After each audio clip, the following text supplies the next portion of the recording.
Vale, nada, primeramente saludaros a todos los presentes, muy buenas tardes. Y bueno, bueno, agradecer a William y a todo el grupo de Agricultura de Precisión de Linía por la invitación de esta ponencia. Bueno, también, nada, hacerles un poco, olvidar un poco el mal momento que estamos pasando en nuestro país, ¿no? Por toda la situación que se está viviendo. Y bueno, espero un poco darles a conocer las investigaciones que se están realizando también de línea y fuera del Perú en tema de predicción de rendimiento. Esto es bueno, yo no diría que es un curso, más que todo sería un taller de capacitación, algo muy práctico de conocimientos, ¿no? Porque un curso ya abarca mayor cantidad de tiempo y mayor tipo de ejemplos y ejercicios. En este caso no lo vamos a ver, vamos a enfocarnos mayormente a los trabajos que se vienen realizando o a la cual también yo vengo realizando y nada, bueno, empiezo y vamos. Bueno, en sí el taller se llama la utilización de imágenes espectrales para la predicción de rendimiento. Eh, el tema que yo les voy a comentar ahora es el tema en este caso de predicción de rendimiento de cultivos con técnicas de detección. El contenido que abarca este tema lo he dividido en cuatro partes, que la primera parte sería herramientas de detección, que serían las plataformas de monitoreo, tipos de imágenes, en este caso las multiespectrales y las hiperespectrales, que son las que mayor utilización tienen para la estimación de rendimiento del cultivo, ¿no? El segundo es el criterio y la importancia del cultivo. Esto es muy importante porque ya lo vamos a ver más adelante sobre el estudio de los cultivos. Cada cultivo tiene un diferente comportamiento, ya lo vamos a mencionar más adelante. La tercera es la forma de estimación de rendimiento. Las más utilizadas son por dos formas, ¿no? Estimación o predicción de rendimiento con índices de vegetación, que lo vamos a ver también. Y la otra que me pareció muy interesante hacerles mencionar también las métricas fenológicas. Mayormente no he visto mucho que tocan este tema de métricas fenológicas, pero bueno, para mí es muy importante porque en realidad pues tú visualizar, digamos, cómo es el cambio o el crecimiento del cultivo mediante estas métricas que ya también lo vamos a visualizar más adelante. Y al final, unas dos breves conclusiones de este tema en sí, ¿no? Bueno, como herramientas de teledetección, no lo voy a mencionar ya la definición de teledetección porque creo que ya lo han tocado en las demás talleres o ponencias que ha sido dictado por el INIA en sí. Entonces sería redundar el mismo concepto, ¿no? Lo que sí me parece muy importante en lo que es la herramienta de detección es el espectro electromagnético. Realmente, pues eso es lo que realmente se basa casi todas las bandas espectrales y las multiespectrales en sí. Bueno, el espectro electromagnético está compuesto por diferentes longitudes de onda, ¿no? En este caso se extiende desde la radiación de menor longitud de onda, que serían los rayos gamma y los rayos X, como podemos observar aquí, ¿no? Eh, Voy a colocar un puntero, vale, sería aquí, ¿no? Sería la menor longitud de onda y se va extendiendo la longitud de onda hasta el radio, ¿no? Entonces, la longitud de onda se mide en nanómetros y micrómetros, que nosotros somos el valor de medida que nosotros obtenemos de una imagen, sea ya por una imagen fotográfica, sea una imagen por satélite y demás, ¿no? Bueno, al principio son números digitales que al final se transforman en valores radiométricos, ¿no? Vale. Eh, a simple vista, nosotros trabajamos siempre en el rango visible, ¿no? ¿A qué se refiere el rango visible? Que todas las cámaras fotográficas y hasta nuestros propios ojos captan la luz proveniente del sol, que en este caso que son la luz que captan nuestros ojos son la banda roja, la verde y el azul, que a los cuales nos permiten visualizar los objetos con diferentes tonalidades de color. Entonces podemos diferenciar si es un color verde, amarillo, rojo, y otras combinaciones que se puede visualizar, ¿no? Y para el estudio, en este caso para presión de rendimiento o teledetección, ya tomamos una longitud más grande, que sería las bandas rojas, infrarrojo cercano, infrarrojo de onda corta y demás, ¿no? Esto permite muchas veces poder diferenciar, en este caso, los cuerpos, ¿no? El cuerpo que sea, en este caso, el agua, el suelo, las plantas, todo eso con la reflectancia que proporciona, en este caso, la fuente de energía, que sería el sol, ¿no? Vale. La información espectral está basada por diferentes respuestas espectrales de distintos tipos de cobertura. En este caso, las bandas espectrales, como ya les acabo de mencionar aquí, que son, en este caso, vamos a tocar justo este rango de bandas espectrales. Los índices o ratios, que tienen que ser los índices o las bandas que se pueden combinar entre sí para proporcionar índices, en este caso índices de vegetación o diferentes índices para diferentes estudios, ¿no? En este caso el NBI, el SABI y demás, ¿no? También tenemos transformaciones basadas en combinaciones. Podemos combinar bandas, combinar índices y obtener nuevos algoritmos que nos permiten, en este caso, predecir o estimar algo, ¿no? Hablamos también de los componentes principales. Los componentes principales es un método que nos permite a nosotros separar o agrupar variables, en este caso, diferentes índices con diferentes características que nos ayudan a optimizar nuestro resultado.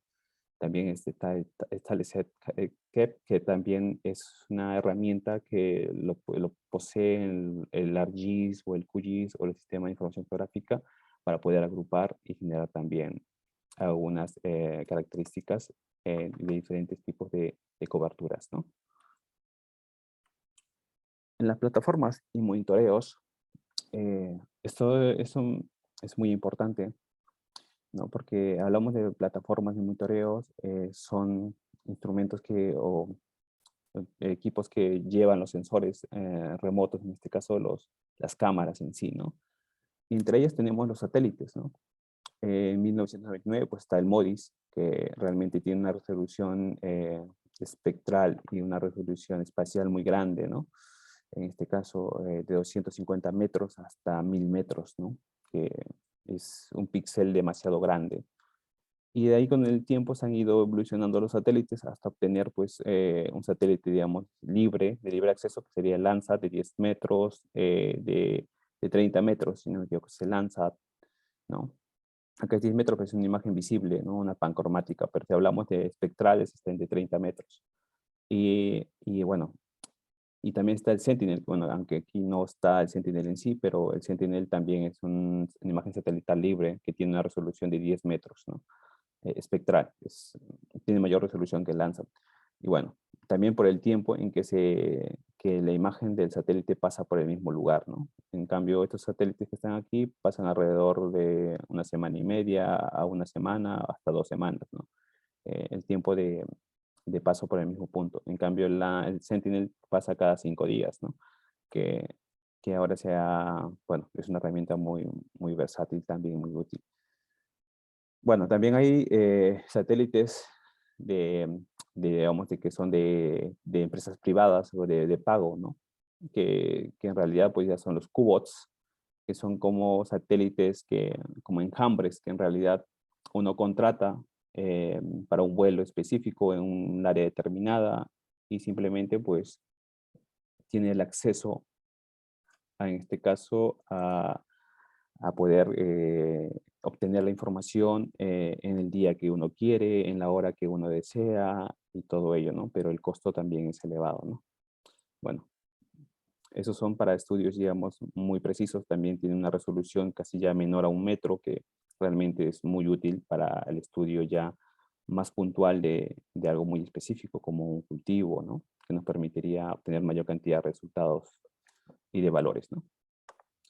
Bueno, acá hay una pequeña gráfica que me llama mucho la atención, ¿no? Vemos la imagen satelital que anteriormente pues eran mayores a 5 metros o como mínimo 5 metros. Las avionetas también, ¿no? Se utilizaban mucho las avionetas, en este caso para hacer levantamientos cartográficos, modelos LIDAR, capaz no mucho en Perú se utiliza, pero aquí en España y en otros países, en México también utilizan casi cada año, hacen un vuelo por una región o dos regiones, y toda esa información es libre también, ¿no? De cartografiar todo ese levantamiento topográfico y modelos digital de terreno con LIDAR, ¿no? Bueno, y lo último reciente, bueno, ya no tan reciente, también los UAV o los drones, ¿no? Que han estado mucho de moda realmente y van a seguir estando de moda por la versatilidad. Es muy versátil para poder captar información, ¿no? A, a muy corta distancia y con mayor resolución, ¿no? A un dron se le puede equipar con diferentes sensores, en este caso sensores multiespectrales, hiperespectrales, LIDAR, térmicos. Realmente es muy eficiente, pero también tiene sus desventajas en el sentido de que los drones multirotores no tienen, digamos, un alcance eh, de grandes extensiones, ¿no? Por la limitante de las baterías, por ejemplo. Pero bueno, se recomienda siempre volarlo pues a 120 metros, ¿no? Para abarcar mayor cantidad de área, ¿no?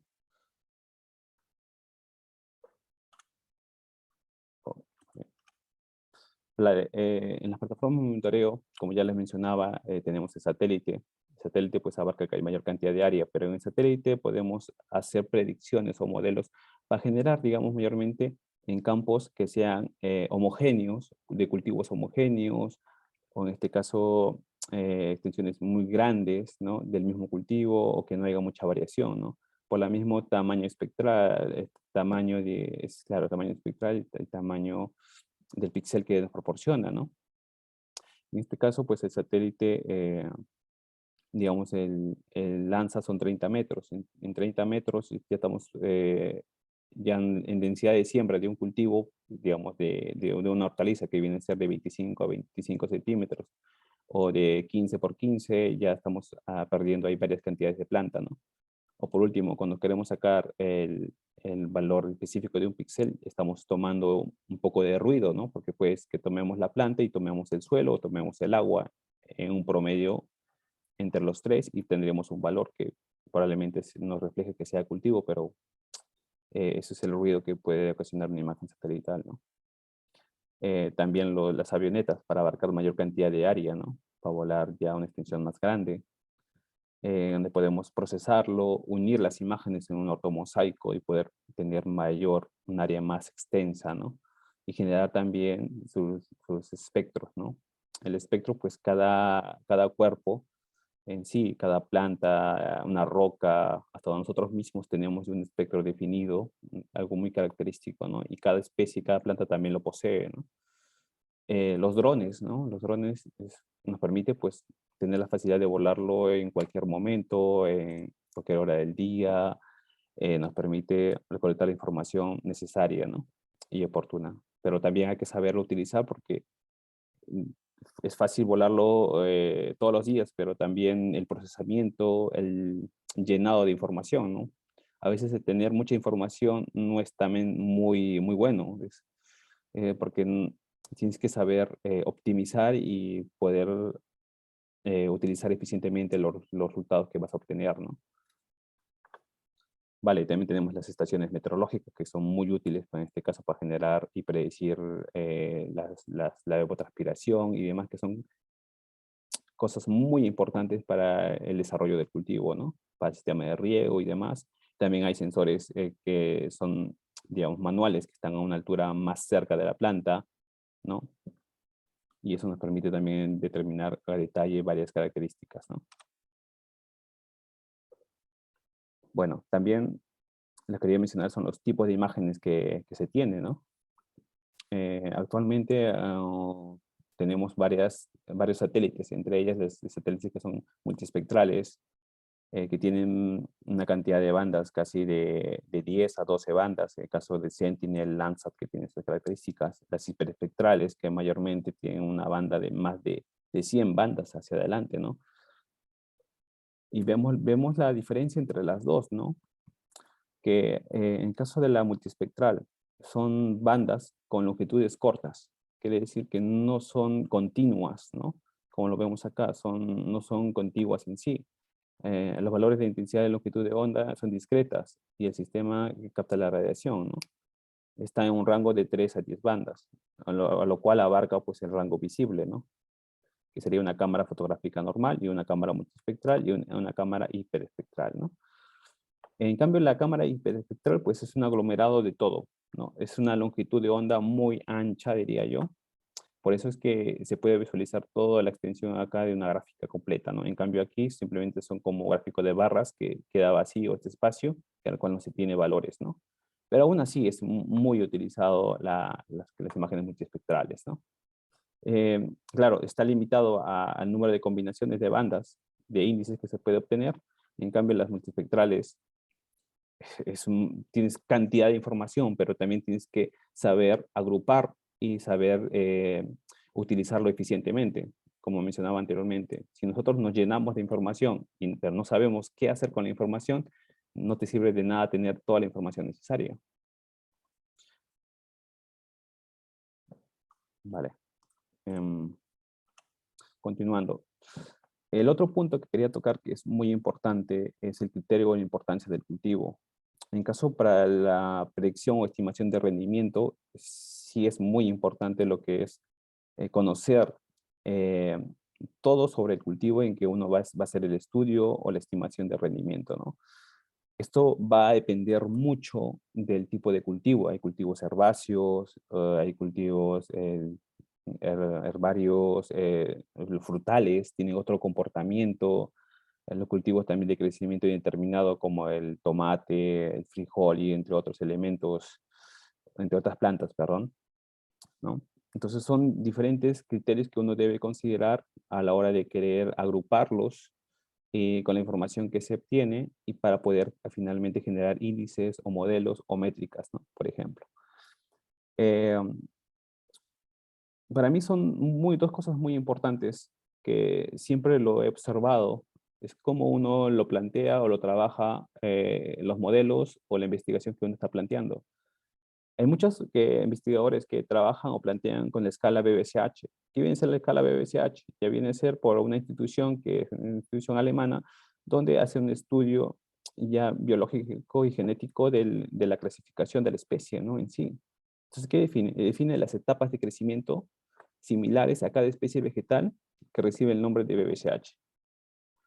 Cada código tiene una descripción y para las etapas de crecimiento importantes se incluyen los dibujos adicionales, como que están aquí, ¿no? Cada tiene un código y cada código tiene un rango de días, ¿no? Como que ya han agrupado, ya han hecho un estudio, que por ejemplo, en el caso del arroz, perdón, en el caso del arroz, a los 9 días ya debe haber la germinación y a los 15 días continuos ya debería generar las primeras hojas verdaderas y así sucesivamente hasta que llegue a la senescencia o a la formación del grano y obtener el rendimiento, ¿no?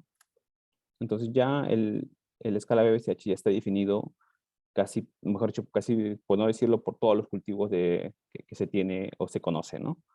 Entonces, algunos trabajan con esta clasificación de cultivos, con el BBCH, que es muy conocido y útil, ¿no? Vale, el segundo dígito se refiere a la etapa de crecimiento de secundario, desarrollo de cultivo, y como ya lo mencionaba, ¿no? Los días también abarcan los días del desarrollo del cultivo. Lo otro que es muy importante también es conocer las etapas fenológicas. Esto lo clasifica también la FAO, ¿no? En la etapa de germinación, etapa de crecimiento, etapa de reproducción, etapa de maduración y etapa de senescencia. Mayormente esto lo tienen los cultivos herbáceos, ¿no? Eh, en cambio, los frutales, no, algunos frutales, bueno, casi la mayoría no tiene esta tendencia, ¿no? Excepto los frutales que son caducifolios, ¿no? Y otras plantas que realmente que no lo poseen, ¿no? No son caducifolias. O sea, todo el año poseen hojas verdes, como el palto, entre otros, ¿no? Entonces hay que saber conocer y diferenciar esto, ¿no? Para poder nosotros a saber en qué momento se debería de hacer los vuelos con UAV o que en qué momento yo debería de buscar las imágenes de satélite, sea de Sentinel, sea de Landsat, o sea de un satélite como SatPlanet, entre otras, ¿no? Que me proporciona mayor resolución, ¿no? Entonces, saber en qué momento yo debo obtener esas imágenes para poder obtener el rendimiento correcto, ¿no? Porque, ¿qué pasaría si yo vuelo el dron en esta etapa? ¿Sería significativo volar en esta etapa y predecir el rendimiento? Probablemente no, porque tendría una correlación muy baja. Si lo volaría en esta etapa de aquí, tendría una correlación, se puede decir, de buena a muy buena, y aquí sería mucho mejor. Y al final, pues tampoco sería recomendable tener vuelos en la etapa final, ¿no? Porque se cometería ya mucho ruido o sesgo, o se confundiría la parte de senescencia con el suelo u otros elementos, ¿no? Y nada, esto es la importancia como le mencionaba, ¿no? Es importante volar en la siembra. Bueno, para el caso de rendimiento no sería recomendable volarlo en siembra, ¿no? Desde un punto de vista práctico, porque simplemente vas a encontrar suelo. Entonces el valor de píxel de un índice, por ejemplo, el NBI va a ser de 0.2, máximo como 0.2, no va a ser más, de 0.1 a 0.2. Eh, un- Pasando los días a 4 hojas, en caso de maíz, tampoco no sería recomendable porque tendrías mucho ruido de suelo. Pero en el caso de floración, volarlo, tener imágenes o datos de etapa de floración, para mí sería muy importante hasta la maduración, ¿no? En la cosecha, pues ya no tendría sentido estimar el rendimiento también, ¿no? Entonces, para mí estas dos etapas son etapas muy importantes si yo quiero predecir el rendimiento en sí, casi en la mayoría de los cultivos, ¿no? Ahora, esto para cultivos herbáceos, pero para frutales es muy diferente, ¿no? Bueno, eso ya lo voy a explicar más adelante cómo podríamos hacer en el caso de estimar el rendimiento de palto u otros tipos mm, de frutales. Vale, las formas de estimación de rendimiento, hay muchas formas en realidad, pero esto se va a basar mayormente en los métodos de estimación de rendimiento, ¿no? Como ya lo mencioné anteriormente, nosotros podemos tener mucha información. Realmente, ahora en día, pues se tiene mucha información. Tenemos imagen satelital libres, tenemos UAVs y todo, ¿vale? ¿Qué pasa? Que hay muchos índices de vegetación, que lo vamos a ver más abajo, que yo puedo calcular con 4 o 5 bandas a 40 y tantos índices de vegetación. Ahora, mi problema es, ¿cuál de esos índices es el adecuado para predecir rendimiento? ¿O cuál de las combinaciones es lo adecuado para predecir rendimiento? ¿Y en qué momento? Entonces ahí vienen ya los métodos que mayormente utilizan, que son las regresiones lineales.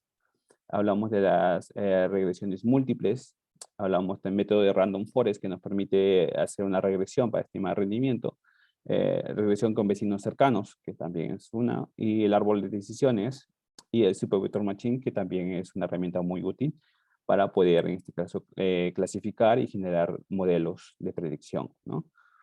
Esos, bueno, son unos cuantos modelos, porque hay muchos más métodos para parte de estimación de rendimiento. Y todo esto abarca pues lo que es conocido como Machine Learning.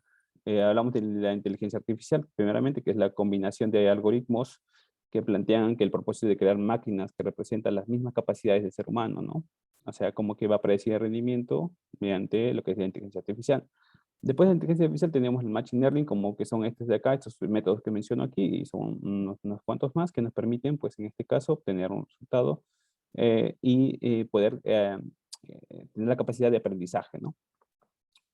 Y que no requiere mucha cantidad de datos en el Machine Learning en sí, pero si hablamos de algo más detallado y algo más profundo y algo ya un poco más complejo, hablamos de Deep Learning, ¿no?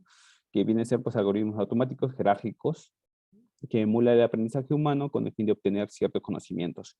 En el caso de Deep Learning, ya no consideramos solamente índices ni métricas. Podemos incluirle temperatura, podemos incluirle valores de humedad, podemos incluirle radiación de sol, pendiente, podemos brindarle todo, realmente todo, y el modelo o Deep Learning nos va a seleccionar la mejor factores o variables que nos ayuden a estimar el rendimiento, ¿no? Por ejemplo, en este ejemplo, en técnicas de Machine Learning, pues tenemos la que es la clasificación supervisada o el aprendizaje supervisado y no supervisado. En la clasificación supervisada o aprendizaje supervisado tenemos la clasificación, que en este caso nos ayuda a hacer clasificaciones de superficies de suelo, más podría para clasificación de uso de suelo, que es muy utilizado en este caso, y regresiones para generar los modelos de predicción y demás, y también la agrupación no supervisada, que son los histoclusters, ¿no? Que esto lo hacemos píxel a píxel y no podemos separar y agrupar diferentes cuerpos o características, ¿no? Y en el caso de Machine Learning, es una combinación que nosotros le damos las variables de entrada, el modelo ya está programado y simplemente te va a estimar el rendimiento o la información que tú le brindas, ¿no? Y vas a tener un resultado y una nueva información. La nueva información que tú vas a obtener es una información obviamente no real, ¿no? Es un valor hipotético de predicción. Por lo tanto, tú necesitas validar tu resultado, validar y comprobar que tu resultado está bien. Por eso, todos los estudios que se realizan con imágenes espectrales, multiespectrales, se debe de comparar con valores medidos en campo. Entonces, en ese caso se requiere siempre una campaña como, 2 campañas como mínimo, hasta una campaña, siempre y cuando se tengan mayor cantidad de valores de repeticiones que se tengan, ¿no? En un experimento. Mientras más años tengas de campañas o de recolección de datos de rendimiento, tu modelo va a ser más preciso y más confiable, ¿no? Entonces, con eso podemos nosotros validar nuestro modelo. Lo validamos con diferentes métodos, con, por ejemplo, validación cruzada o cross-validation, que nos permite validar y comparar nuestros resultados por diferentes tramos también, ¿no? También tenemos lo que sería ya la parte de learning, que metemos todo, metemos precipitación, podemos meterle insecticidas, temperaturas, CO2, la pendiente, hasta podemos meter diferentes tipos de cultivos y que nos seleccione al final qué cultivo es y nos ordene, ¿no? Y al final nos puede ordenar y obtener algo ya más visible y pues, lo cual podemos interpretarlo y es de gran ayuda, ¿no? Entonces, estas son herramientas que han ido, recién se está siendo utilizado muy ampliamente, ¿no? En los índices de vegetación, pues mayormente se basa en estas combinaciones de índices, ¿no? Las bandas, perdón, la banda verde, la roja, el infrarrojo cercano y al final tenemos el NDVI, ¿no? En la combinación de estos dos. De estos 3 índices casi genera una gran cantidad de índices de vegetación, además de otros, ¿no? Que es el borde rojo que no está aquí, ¿no? Pero bueno, también el azul que no está aquí. Pero bueno, son los índices más, digamos, en este trabajo que se hizo con el INIA, en este caso, en la predicción de rendimiento en maíz, se trabajó con estos índices de vegetación, que son aproximadamente 11, si no me equivoco, o son 13, bueno. eh, Se calculó en base a los índices espectrales de una parrosecoya, ¿no? Si no estoy equivocado, o fue una cámara micacense de 10 bandas. Bueno, y bueno, al final se eligió estas cantidades de índices de vegetación, ¿no? A la par también tenemos índices de imágenes RGB, que es una imagen de una cámara en sí, ¿no? Una cámara de celular o una cámara fotográfica donde puedes extraer las bandas rojo, verde y azul, ¿no?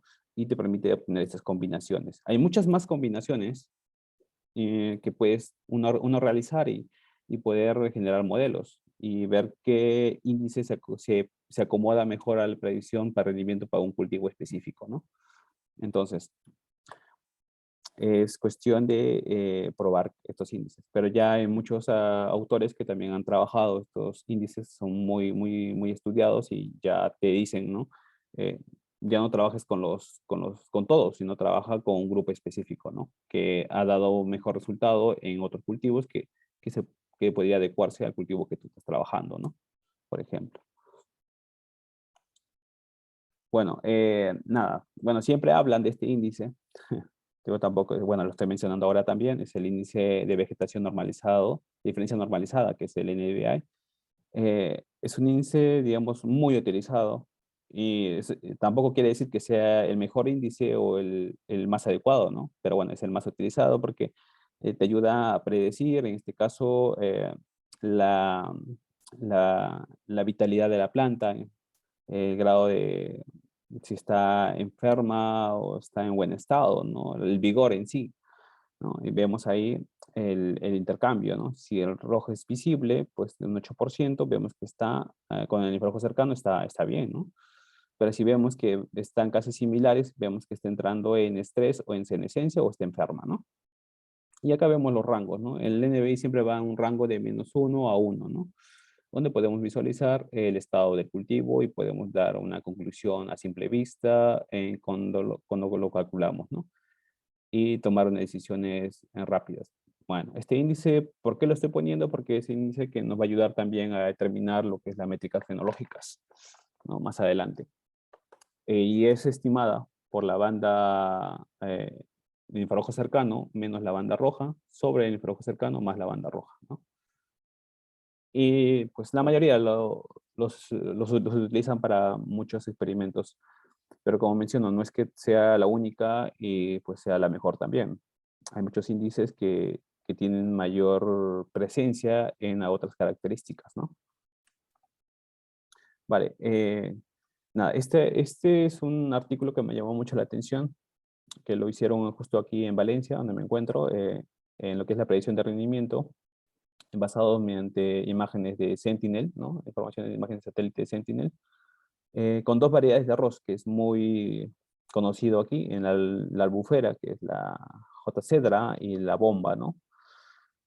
En este experimento, en este artículo que presentaron en el 2021, bueno, ellos abarcaron gran cantidad de área, porque acá ya hay algunas empresas que poseen cosechadoras automáticas que al tiempo real ya te bota el rendimiento en sí, cuánto rendimiento tiene el área que está trillando, ¿no? En cambio, nosotros, aún en Lambayeque, Chiclayo, donde hay un proyecto también, tenemos que esperar a que trille y podemos recién pesar y obtener un rendimiento por área, ¿no? En cambio, aquí, cada 5 metros ya te botaba un rendimiento, ¿no? Entonces ya era, pues es muy útil tener ese rendimiento porque aquí ya puedes comparar con imágenes de Sentinel, ¿no? Bueno, la imagen Sentinel pues tiene estas bandas de aquí, que, y las longitudes de ondas también, ¿no? O, claro, longitudes de onda que presentan, ¿no? Y la resolución, ¿no? Hay bandas que poseen 10 metros, 20 y 10, ¿no? Entonces, lo que hace aquí es la combinación y agrupación por bandas. O sea, las bandas que tienen 10 metros los agrupa y genera varias combinaciones, y las que tienen 20 también, ¿no? Hace unas combinaciones que son estos modelos, modelo 1 y modelo 2 y modelo 3, que han sido ya aprobados en anteriores investigaciones para arroz, donde trabajan con 10 metros, con 20 y lo más todo con 20, ¿no? Pues al final tiene una correlación, un coeficiente de determinación de 90 en lo que es la predicción de rendimiento para arroz y otra de 93, ¿no? Para el caso de J. cedra, para bomba y J. cedra, ¿no? No, sí, correcto, sí. Para bomba y J. cedra, ¿no? ¿Vale? Y este es otro que lo trabajamos todos en conjunto con el INIA en lo que es la predicción de rendimiento del maíz híbrido, de 4 híbridos de maíz, utilizando imágenes multiespectrales, bueno, en la costa de Perú, justo en la estación del INIA, ¿no? Hicimos ese trabajo en el 2020, o no, 2021, si no estoy equivocado, donde calculamos los índices que ya lo mencioné anteriormente, y donde lo que hicimos es ver la correlación entre variables, entre los índices que hemos calculado y la variable de predicción, que sería el rendimiento. Y en este caso nos ayudó mucho a discriminar algunos índices, ¿no? Por default ya podíamos eliminar los índices. Es un método para poder nosotros simplificar y trabajar con un grupo de índices específicos. El otro método que se utilizó en este caso son los componentes principales, que nos ayudan en este caso también a agrupar ya las variables de evaluación específicas o los índices específicos para generar los modelos. Ahora, en este caso se tomaron 5 fechas. Acá hay una fecha, 2, 3 y 4 fechas. En la etapa, si no me equivoco, de crecimiento y etapa de reproducción y también floración, si no me equivoco. Bueno, a lo cual, cuando generamos los modelos, pues nos dimos cuenta, como ya lo mencionaba, que en esa etapa de acá de crecimiento no hubo un resultado favorable, realmente una correlación era muy baja, que bueno, acá no lo puse, pero bueno, al final nos quedamos con el día 51 después de la siembra, que está en la etapa de floración, donde pues tenía una mayor correlación y es lo más adecuado, ¿no?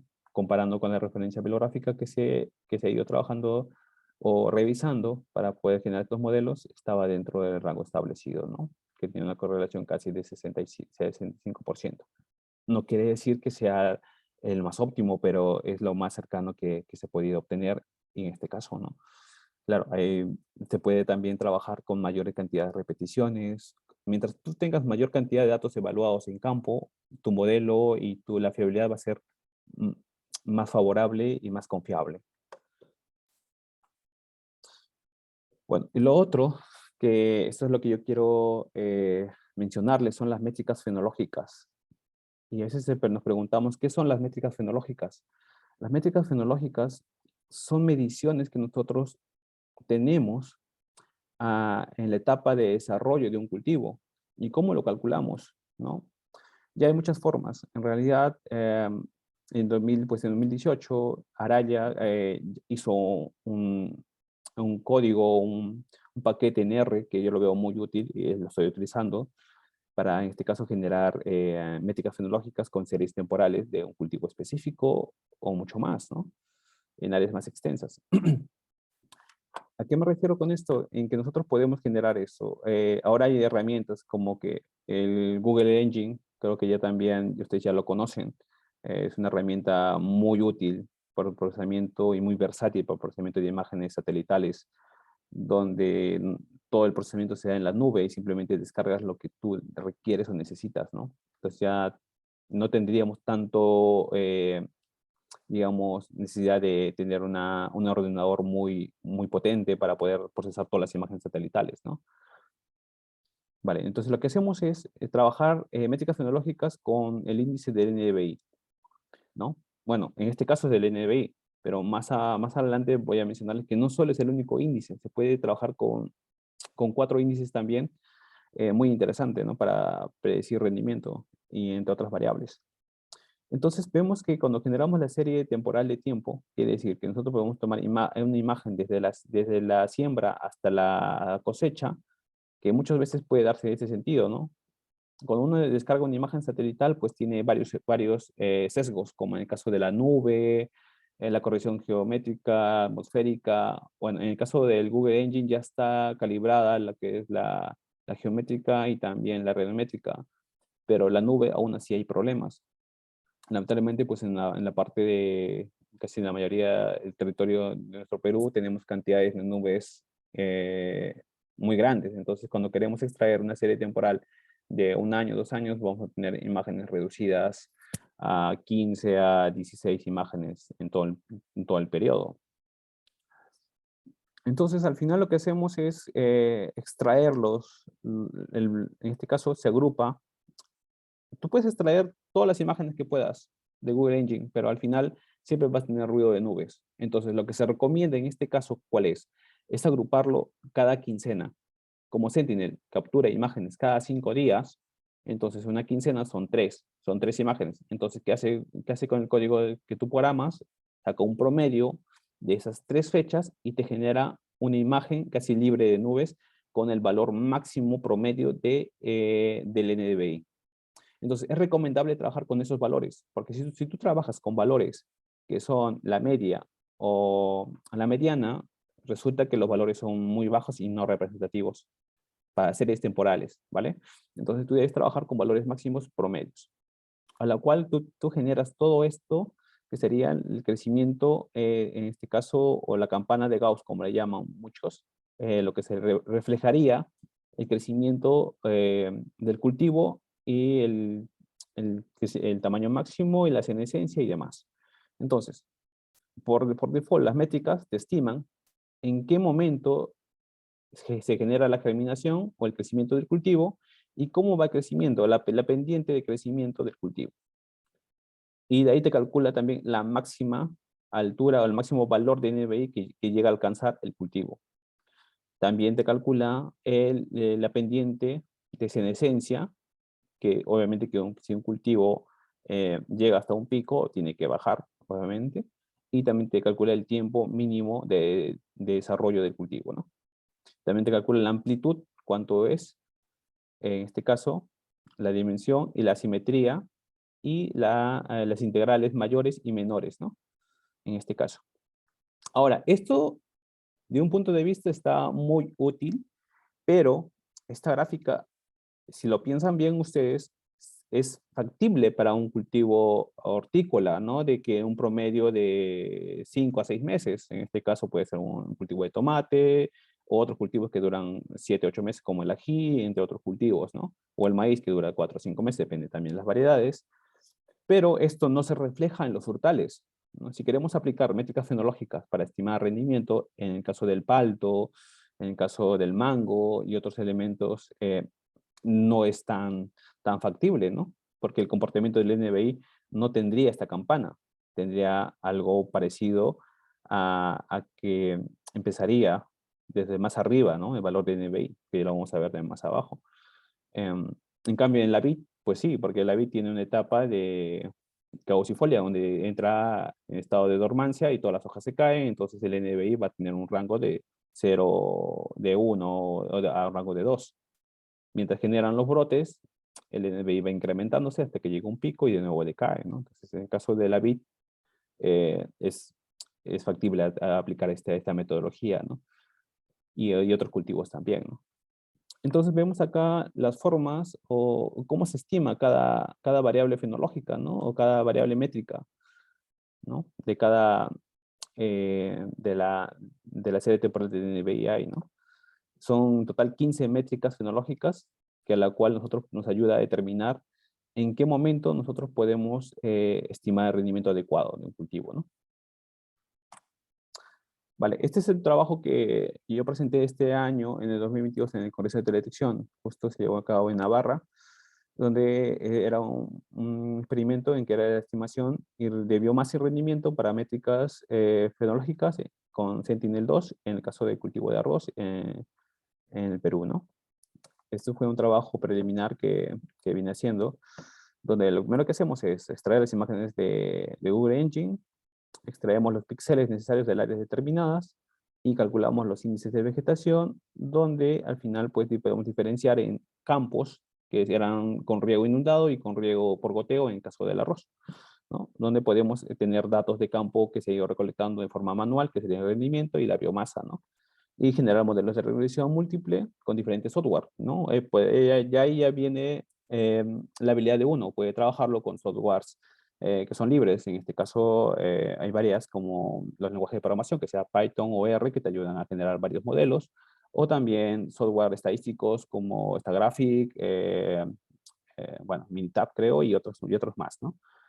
Que puedes generar diferentes modelos. En este caso, pues lo recomendable es hacerlo con lenguaje de programación y bueno, la mayoría son muy amigables, ¿no? Y este fue el comportamiento, ¿no? Que yo obtuve. Estos son los puntos de NBI del arroz que yo extraje de Sentinel. No llegaba a tener 80 ni 90, eso no quiere decir que el cultivo esté enfermo o esté mal, sino que ese era el valor que yo obtenía, aún así extrayendo las máximas con la presencia de nubes, ¿no? Pero lo que me dio más curiosidad fue que el valor que yo obtuve, en este caso en la parte de inicio, estaba bien, estaba correcto, está dentro del rango, que era en la parte de suelo o la parte de germinación del arroz, mientras se vaya creciendo, pero en la parte final no, porque a la final me llegaba a un NBI de 0.30. Y entonces, ¿qué sucede?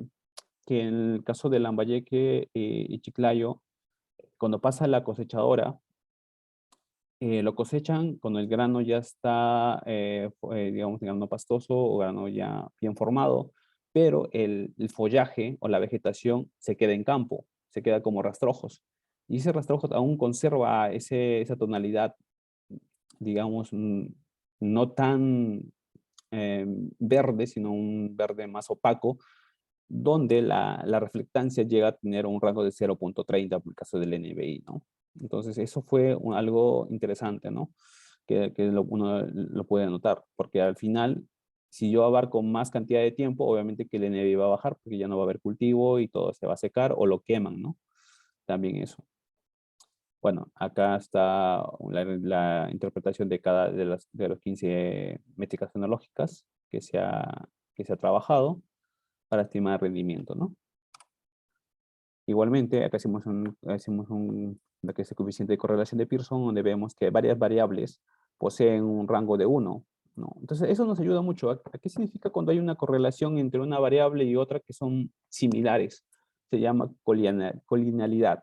¿Qué quiere decir eso? Que esa variable es muy idéntica a la otra. Por lo tanto, tú puedes eliminar una de ellas.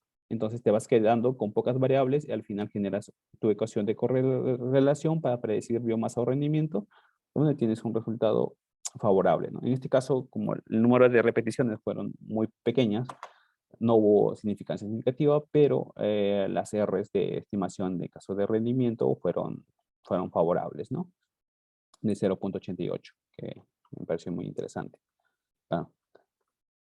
Y la otra, que eso quiero mencionarles también, son las métricas en caso de la parte ya que no solo es el NDVI, sino que hablamos de métricas de imágenes de rango visible, ¿no?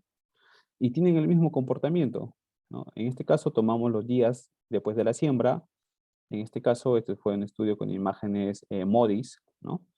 Donde se obtiene lo que serían las coordenadas cromáticas en verde, o yo llamaría la normalización en verde, y el índice de contraste en vegetación, y el índice modificado de vegetación mejorado, ¿no? Que sería el EBI2, ¿no?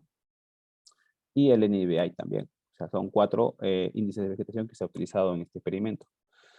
Vemos el comportamiento de las bandas son muy diferentes, obviamente, por diferentes longitudes de rango o los números digitales que presenta. Y acá la combinación entre ambas, ¿no? De ambas índices de vegetación, cómo es que se visualiza, ¿no? Va siempre de 0 a 1, en este caso. Y vemos que tienen comportamiento de campana de Gauss, en este caso. Y bueno, aquí está lo interesante, en que se compara los 4 índices de vegetación, ¿no? Las 2 primeras son índices con la cámara visible, que es muy económica, y las otras son con índices de vegetación multiespectrales, ¿no? Donde vemos que cuando correlacionamos los 2 primeros índices de RGB, pues tienen una correlación muy alta, se puede decir, en lo que es en los modelos, ¿no? Entonces, quiere decir que puedo utilizar cualquiera de estas 2 variables para predecir mi rendimiento que deseo. Ahora, si quiero comparar NDVI con el índice de vegetación, de igual manera, ¿no? Obtengo un valor favorable, ¿no? Lo mismo sucede con los demás. Y ahora, esto también me llamó mucho la atención en la parte, lo que sería en la parte más forestal o también de frutales, que ese es el comportamiento que poseen los cultivos o los frutales, ¿no? Entonces, cuando uno analiza un frutal, no es que vas a partir desde un NDVI mínimo. Si yo quiero evaluar palto de unos 4 o 5 años, el palto ya tiene una altura, ya la planta ya está en la segunda o primera cosecha y está con un follaje robusto. Entonces no esperes que el NBI sea de 1 a 2, sino va a ser de 5 a 6, ¿no? Y cuando ya va a entrar a generar los nuevos brotes, en este caso, o la etapa de floración o el desarrollo máximo, va a llegar hasta 8 a 9. Y de ahí se va a mantener, ¿no? Se va a mantener hasta que el fruto madure y hasta que tú coseches y de nuevo va a caer. Y sí, el cultivo va a caer porque las hojas nuevas en esta etapa de acá ya se van a ver hojas coreáceas y a la cual el NBI va a bajar, ¿no? Entonces, pero se va a mantener siempre en un rango constante. Entonces, te puede generar métricas fenológicas a partir de aquí, no necesariamente que sea de 1, ¿no? Entonces, esto es una forma también para ver la parte de frutales. En cambio de hortalizas sí es diferente, ¿no? Ahora, en frutales evaluaríamos por campañas. Por ejemplo, en el olivo, pues hay una campaña específica que son 4 o 5 meses que dura la fructificación o a la cosecha, donde podríamos evaluar todo este periodo, ¿no? Y lo mismo sucede aquí, ¿no? Por ejemplo, acá está en este artículo, pues muestra en el caso de los pinos, ¿no? Hay una etapa en donde está totalmente con brotes y vigoroso y cada vez que va pasando el tiempo, las hojas van cayendo en época de invierno y ya y al final pues se quedan sin hojas o las hojas secas, pero al final del periodo llegan a brotar y formar de nuevamente a estar vigorosa, ¿no? Entonces, esto es casi el mismo criterio que siguen los frutales, que no son caducifolias, ¿no? Vale, para concluir, bueno, yo tengo acá estas dos conclusiones, hasta puedo decir una más, pero bueno, la conclusión que yo llegué es que la televisión es una de las herramientas, a las mejores herramientas para estimar y predecir rendimiento a una escala parcelaria y en grandes extensiones con diferentes resoluciones espectrales. Además, esto es muy importante porque los satélites nos ayudan a estimar grandes extensiones y los drones ahora en día, pues la parcela a nivel parcelario, ¿no? De una hectárea o hasta menos de una hectárea, ¿no? Porque la resolución es menos de 1 centímetro si queremos obtener mayor cantidad de información. Ahora, los índices de vegetación y las métricas fenológicas son variables que nos proporcionan diferentes modelos de alto potencial de estimación de cultivo, que es de gran importancia en el sector agroalimentario, ¿no? Esto realmente es muy importante porque nos ayudan a obtener y ya, digamos, a poder predecir cuánto rendimiento voy a obtener al final de mi campaña de cultivo, sea de frijol, de maíz o de papa. Podría hacerlo también, ¿no? Habría que analizarlo en la etapa fenológica, pero también va a tener muchos factores, ¿no? Como la nutrición y demás, que ese puede ser un poco también un poco más complicado, pero los demás cultivos sí da una buena correlación en la estimación, ¿no? Ahora, toda la información que se tenga o se tiene, siempre y cuando hay que darle la utilidad necesaria. Como les mencionaba, no es que yo tengo un dron y lo voy a volar todo el momento. Bueno, puedes tener eh, toda la etapa fenológica, pero al final la información que tú vas a utilizar solo va a ser en una etapa específica. Mayormente, como yo menciono, en las investigaciones se considera siempre la etapa de reproducción hasta la etapa de maduración. Esa es es la etapa más sensible para estimar rendimiento. Pero en las otras etapas iniciales siempre generan ruidos o generan valores muy bajos, ¿no? Igual en la parte final, ¿no? No es tanto recomendable generar modelos al respecto ahí, ¿no? Bueno, estas son las referencias que me parecieron muy interesantes a los que yo lo mencioné de los artículos que los acabo de mencionar. Realmente son muy interesantes. Pero bueno que lo revisen, me parece interesante en esa parte.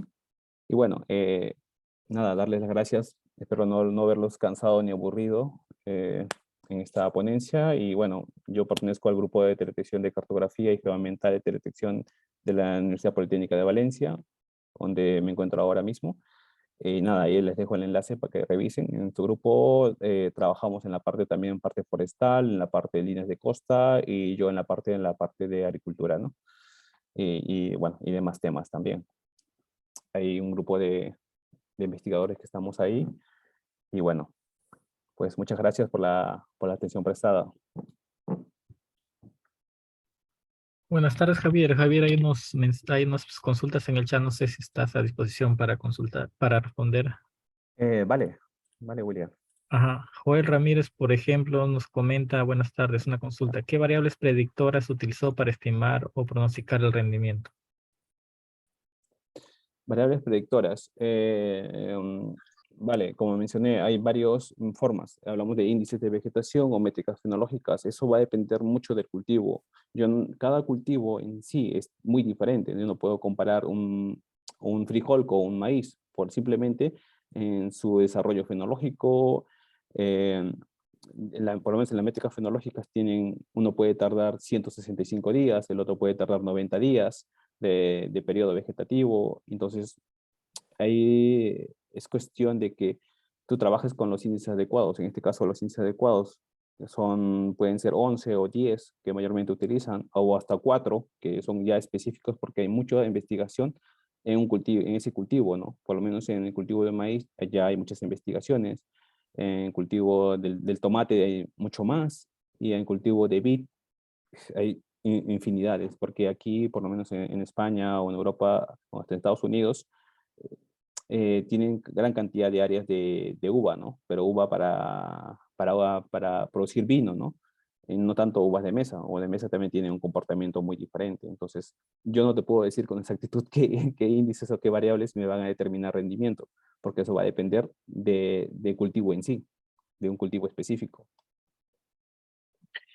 Otra pregunta de Rogelio dice si hay alguna experiencia en el cultivo de caña de azúcar. En caña de azúcar, bueno, vamos a hablar en el caso de Perú, porque si hablamos a nivel global, de hecho que sí hay. En caso de Perú no lo hay. Realmente esto se está trabajando ahora. Yo creo que en el grupo de detección de Chiclayo, en la línea Chiclayo, está Camila, está Elvis, que son los especialistas ahí. Y justo cuando conversé ya hace varios meses con ellos, iban a trabajar en caña, ¿no? En la predicción de caña. Claro, imagínense que en caña tiene un comportamiento diferente, ¿no? Hablamos de que la caña no es de un periodo de 5 o 6 meses, sino que abarca casi un año a un poco más, hasta 2 años diría en lo que es hasta maduración y demás. Entonces, tiene un comportamiento diferente.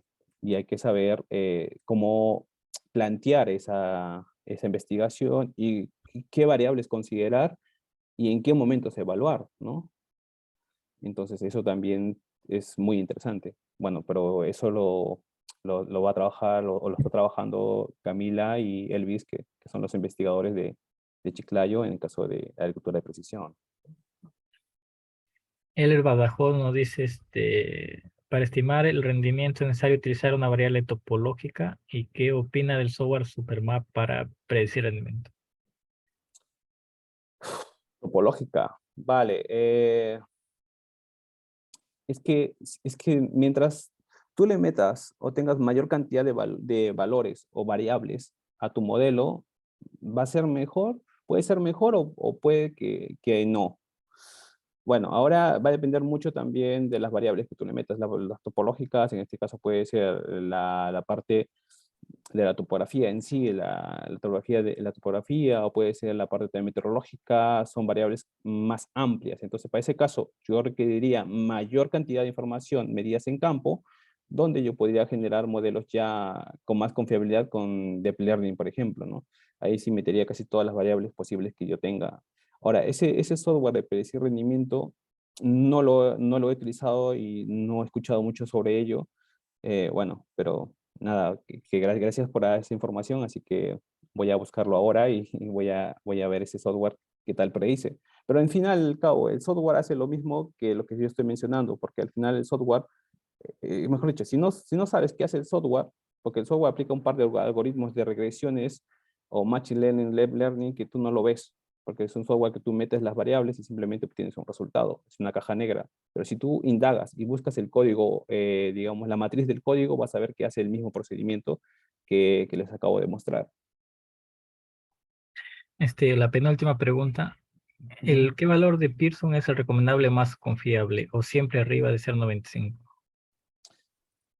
Para predecir rendimiento va a variar mucho. Va a depender mucho de la cantidad de datos que tú tengas de medidas en campo y también la forma de cómo tú lo recolectes y cómo tú lo evalúes. Puede que no tenga un valor, digamos, eficiente, óptimo, ¿no? Por ejemplo, un modelo que tenga un R de Pearson de 0,95, 0,90 hasta 0,80, para mí está muy bien. 0,80 es un porcentaje muy, muy alto para predecir rendimiento. Pero fíjate que si yo tengo 13 variables o índices de vegetación o 13 y yo genero un modelo con 8 o 7 índices o variables, mi modelo me da un R de Pearson de 0,90 o 95 o 99 y en cambio yo genero otro modelo con 3 variables y me da un R de Pearson de 0,80, te pones a pensar, ¿cuál de los modelos es más óptimo? ¿El del 8 o el de 3? Entonces ahí tienes que tú utilizar tu criterio. ¿Cuánto me demoro en generar esas 8 variables que me ayudan a obtener una predicción del 99% al otro que obtengo del 88% con 3 variables? ¿Cuál es digamos, más óptimo? Para mí, no para mí el más óptimo es el modelo que genero con menos variables. ¿Por qué? Para tener mayor cantidad de variables puedo tener mayor cantidad de error. Aparte de ello, eh, el tiempo que yo le estimo para calcular esos 8 me va a demorar mucho. En cambio, un modelo con 2 hasta 3 hasta uno, que a veces hay índices que con un solo índice puedes estimar rendimiento y te da un valor muy alto, está perfecto. No necesitas utilizar más variables.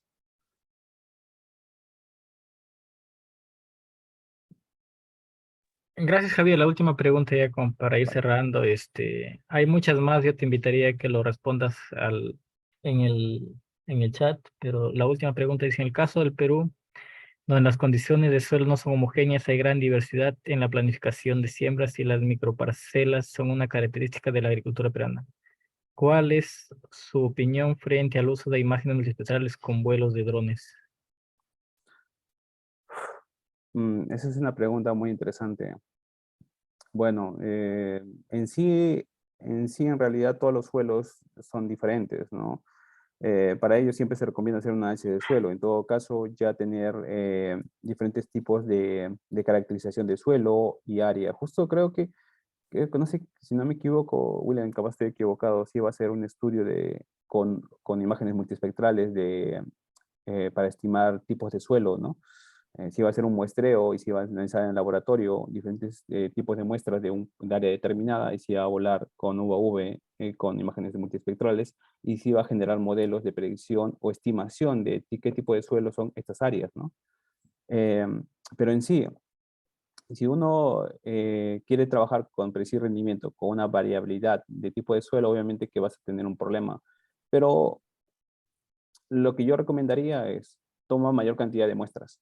Por ejemplo, en caso de maíz o arroz, cuando tú vuelas una UAV te vas a dar cuenta muy rápido, o hasta cuando tú calculas el NDVI te vas a dar una cuenta muy rápido de que el área que tú estás volando vas a ver una heterogeneidad, no va a ser homogéneo el cultivo. Puede que tus cultivos sean más grandes, otros sean más pequeños, entonces ahí tú dices, algo pasa ahí.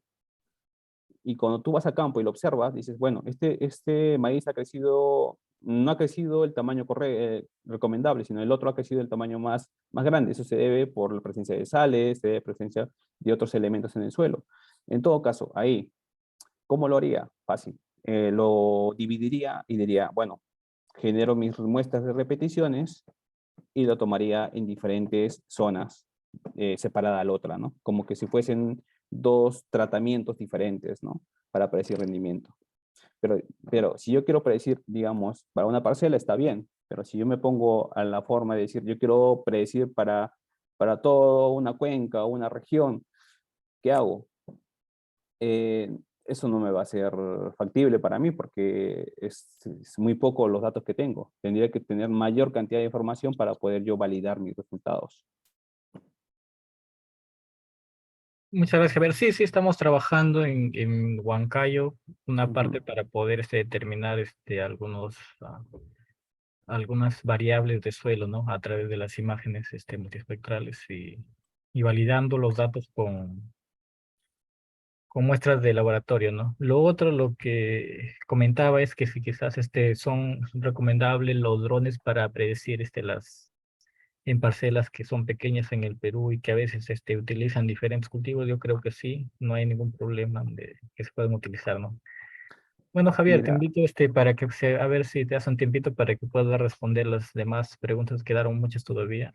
No podemos vale. alargar más por motivo de tiempo, ¿no? Muchas gracias, Javier. Sabemos que ya estás como que a las 12 de la noche, si no me equivoco. No, son las 10 todavía, 10 Ah, y ah, 16 ya. creo. Nada, Sí, pues vale, ya es muchas gracias tarde. a ti, William.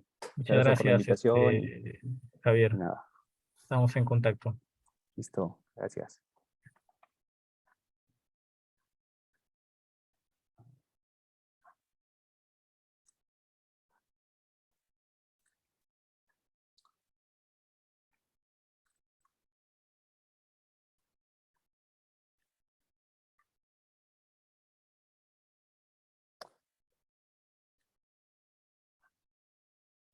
Por favor, podría dejar de compartir, pero Sí, estoy intentando hacer eso. No sé dónde exactamente. Ah, vale, ya.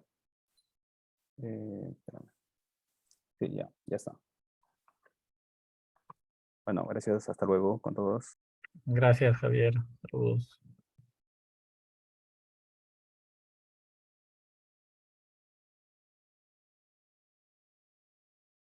Muy buenas tardes con todos.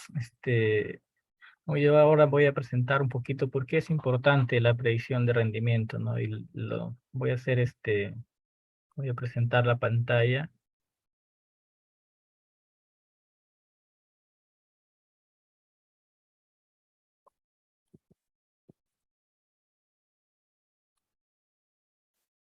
Por favor, me confirman si se puede observar. Sí, se observa. Gracias. Sí, se observa. Sí, ¿no? Un poquito para ver cuál es la importancia de la predicción del rendimiento en los cultivos, ¿no? ¿Por qué es una técnica o un tema o un canal de investigación que se está avanzando mucho y a paso agigantado, ¿no? En el Perú estamos un poco retrasados, pero en otros países ya se tiene, ¿no? Para grandes extensiones. Nosotros todavía estamos trabajando para pequeñas extensiones, pero en otros lados ya se habla de grandes extensiones. Bueno, el índice un poco voy a hacer introducción, por qué se hace este tema, más que todo está vinculado al temas de agricultura de precisión, ¿no? Todo lo de rendimiento, toda la parte de drones quizás. Es una sola parte de la agricultura de precisión, porque la agricultura de precisión comprende una mayor parte, ¿no? Hay más cosas. ¿Cuáles son los beneficios de la predicción, ¿no? Del rendimiento? Y voy a comentarles estudios realizados, ¿no? Javier ya les habló de algunos estudios que hemos hecho. Yo, yo les voy a hablar de otros que estamos avanzando, ¿no? Para poder ver cómo se puede aplicar estas técnicas más que todo, ¿no?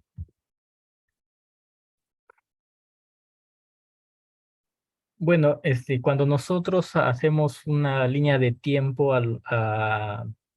histórica, nos vamos a ver que antes del siglo XIX,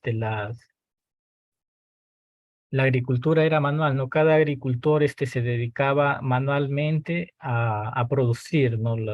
A producir los productos, pero después ya con el ingreso de la mecanización, primero animal y luego con la utilización del caballo, del buey, entonces se fue avanzando, ¿no? Porque también el incremento de la población mundial hacía necesaria una mayor cantidad de productos, ¿no?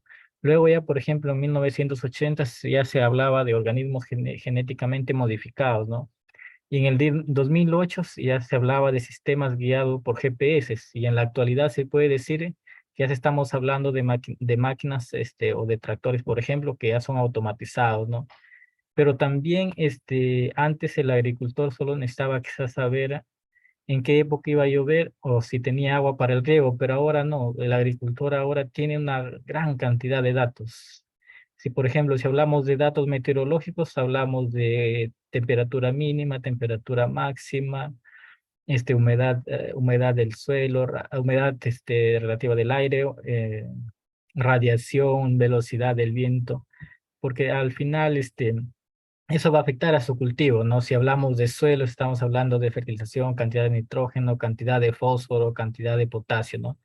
Entonces, si hablamos de la planta, pues, cómo va, ¿no? Entonces, todo eso, nos está llevando a querer, todos esos datos, incorporarlo, ¿no? Y facilitar al agricultor para la toma de decisiones. Por eso hay el tema de Big Data, de la agricultura 4.0, ¿no? Todo empieza a medirse, ¿no? Lo que antes quizás se podía observar nada más y el agricultor de acuerdo a eso tomaba la decisión, ahora no, ahora necesitamos medir esas cosas, ¿no? Y mientras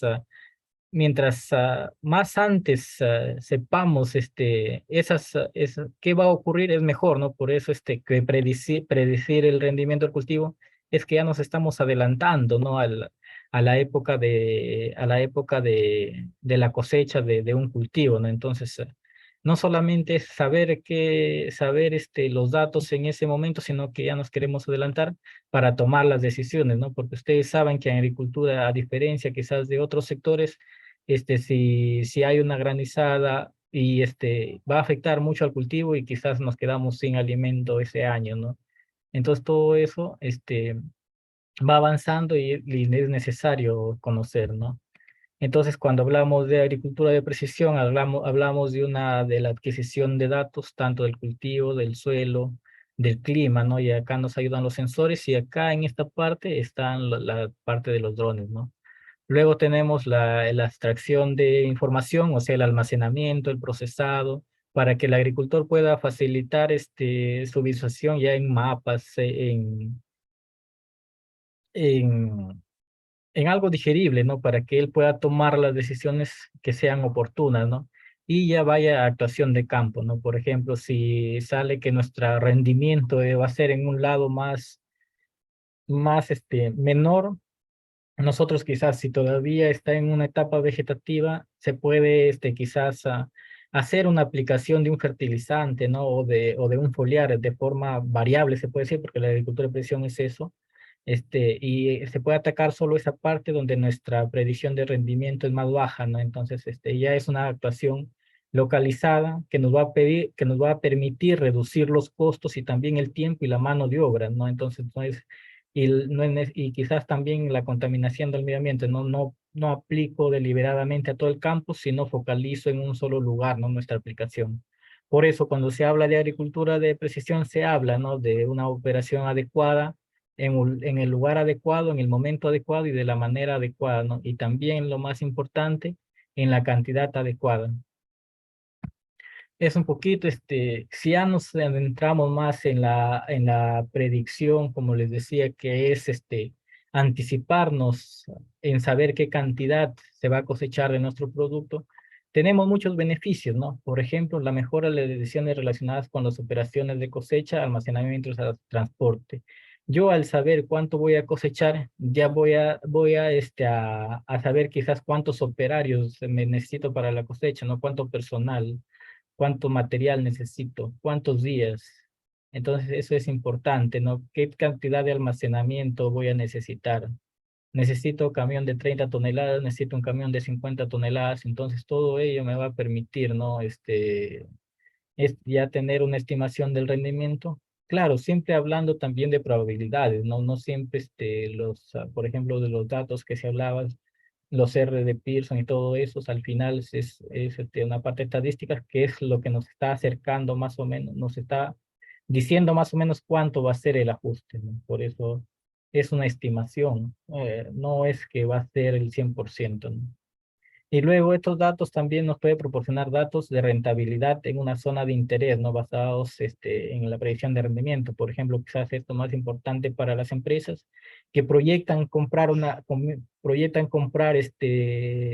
producto y pueden saber, ¿no? Cuánto en ese valle va a haber de ese producto agrícola, ¿no? Quizás de maíz, por ejemplo, cuántas toneladas se va a producir en ese valle. Entonces la empresa ya puede decidir, no, yo voy a poner ahí un comercializador local o no, mejor el rendimiento va a ser bajo y no me interesa, ¿no? Entonces eso también puede ayudar ya más que todo en la parte de negocios. También mejora la comprensión de los efectos acumulativos de plagas, ¿no? Y enfermedades, deficiencias. Creo que en el chat vi por ahí una pregunta, decía si con NDVI o con algún índice se puede visualizar las enfermedades. Yo les comento que sí se puede determinar la afectación, mas no te dice qué enfermedad es, ¿no? Para que sepas qué afectación, qué enfermedad está específicamente en el cultivo, tú tendrías que ir al cultivo, ¿no? Por ejemplo, en esta imagen de acá, acá había una afectación de plagas porque si se dan cuenta, hay disuniformidad en los valores de NDVI. Entonces, sí se puede observar, ¿no? Que en esta parte ha habido este deterioro de las plantaciones, ¿no? Por ejemplo, cuando estamos haciendo los monitoreos, eh, se dio esta afectación y cuando se pidió al encargado de campo que vaya, detectó, ¿no? Que era un ataque por Erwinia en el cultivo de maíz. Entonces, sí se puede realizar eso, pero también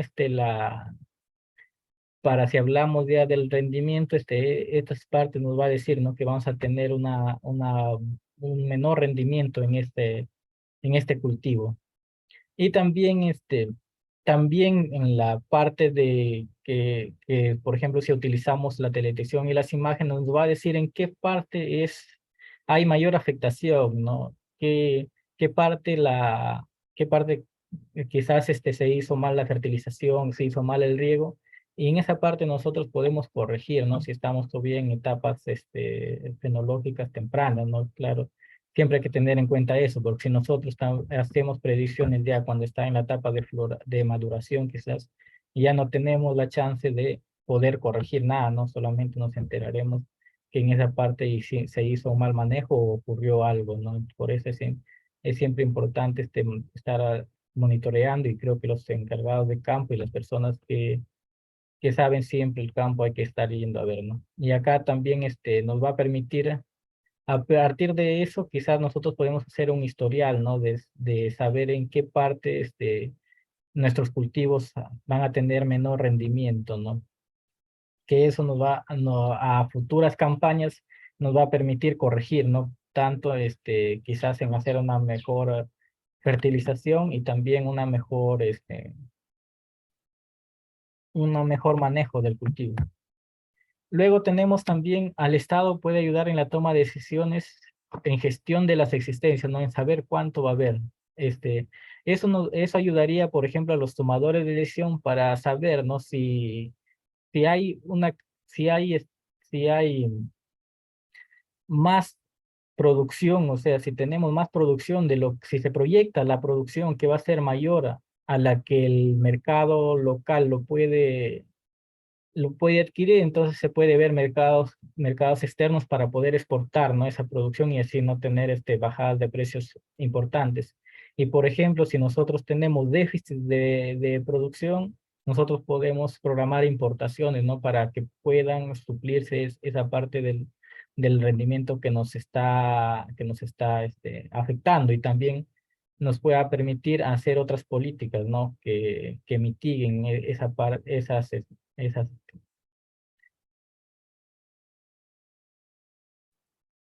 esas deficiencias.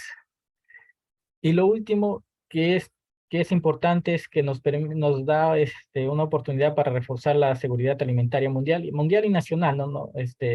No solo se piensa en el mundo, sino nacional, porque uno va a saber con antelación cuánto va a ser nuestra producción de los cultivos, ¿no? Ya sabiendo eso, uno puede programarse, no van de la mano tanto el primer beneficio como el segundo. Entonces, eso más o menos son las ideas o la importancia, ¿no? Que se tiene para la predicción. Ahora voy a pasar a otro tema que es sobre los estudios que venimos realizando con Minia sobre este tema, ¿no? Pero antes, Javier ya les habló un poquito de los sensores. Y yo quería hablarles más específicamente de los RPAs o drones que comúnmente se llaman, y los sensores que se está utilizando, ¿no? Para hacer estos estudios. Es importante, es un poquito como la introducción luego de los estudios que se van a de los estudios que voy a comentar después, ¿no? Bueno, del dron ya muchos lo conocen, creo. Es un vehículo aéreo no tripulado y está formado por un conjunto de equipos, ¿no? Y también de aplicaciones, procedimientos y del personal que lo maneja, ¿no? En agricultura se utilizan mucho los rotores, los multirotores, no tanto los de ala fija, ¿no?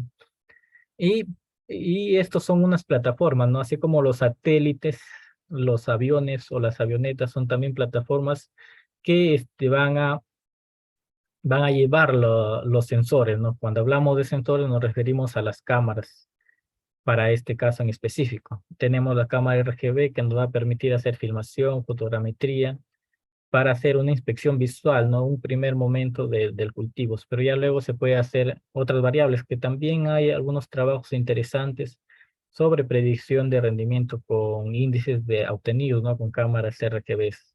Luego tenemos las reinas de la agricultura, se puede decir, las cámaras multiespectrales, ¿no? Que a partir de los índices de vegetación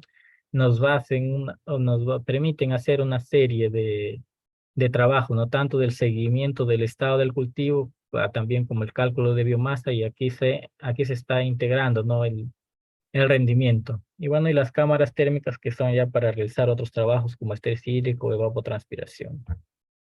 Luego el espectro electromagnético lo explicó muy bien Javier, solamente recalcar o darles una notita, ¿no? Que por ejemplo la absorción o la firma espectral de la vegetación es la que se muestra acá, que siempre la firma espectral es como la huella dactilar de una persona, ¿no? Cada objeto que se encuentra en la superficie terrestre tiene su propia reflectancia, ¿no? Va a formar su propia curva de reflectancia o firma espectral, ¿no?